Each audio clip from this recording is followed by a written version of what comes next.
Hello YouTubers and all those who happen to watch. Hope you guys are all doing pretty fantastic. Had to take this video again because of my dog kept on barking rapidly for no reason.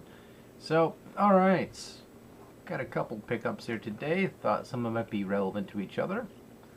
And, well, first game I got here is the Nintendo DS. And that is Mystery Dungeon.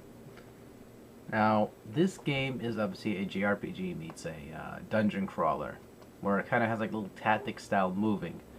And what you do with that is practically you move about these little randomly generated areas and you find weapons and all that. And once you do that, you progress further in the storyline, and it opens up to be quite a challenging and if not fun experience for me so far, as well as yourself if you choose to try it.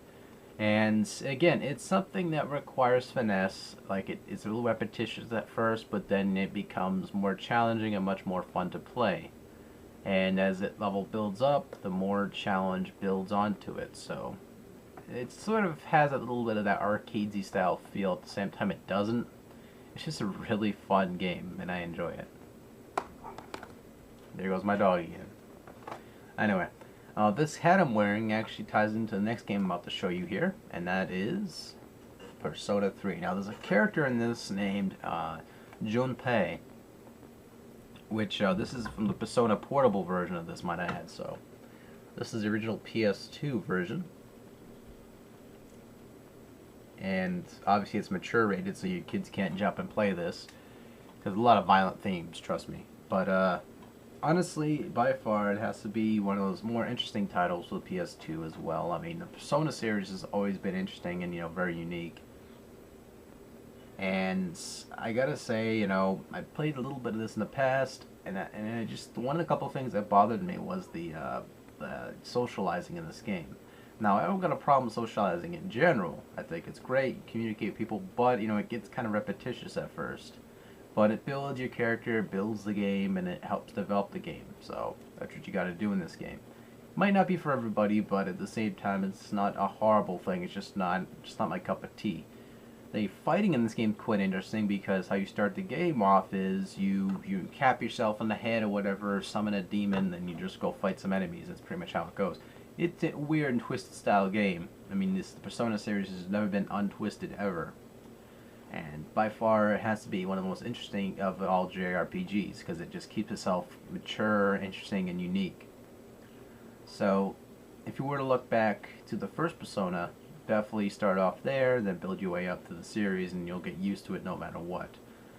So, yeah, pick this up. Not too bad of a price. Great game anyway.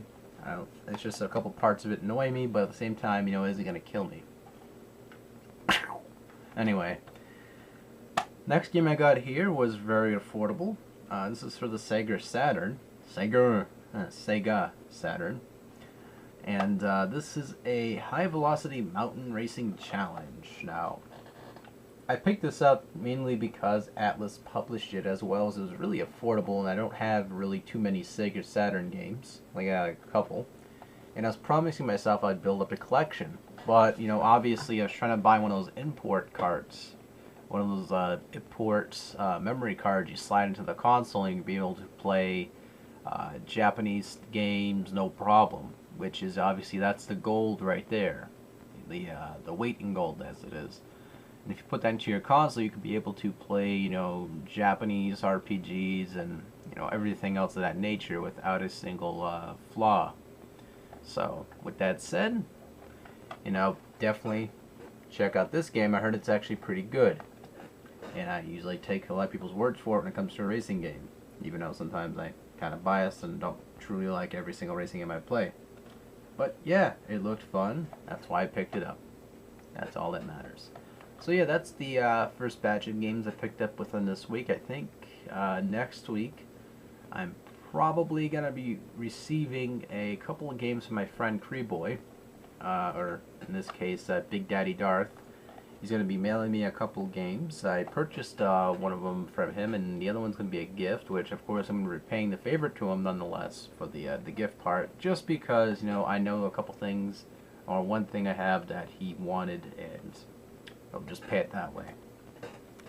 So, with that said, Hope you guys are all doing very good, and take care and pat your hair.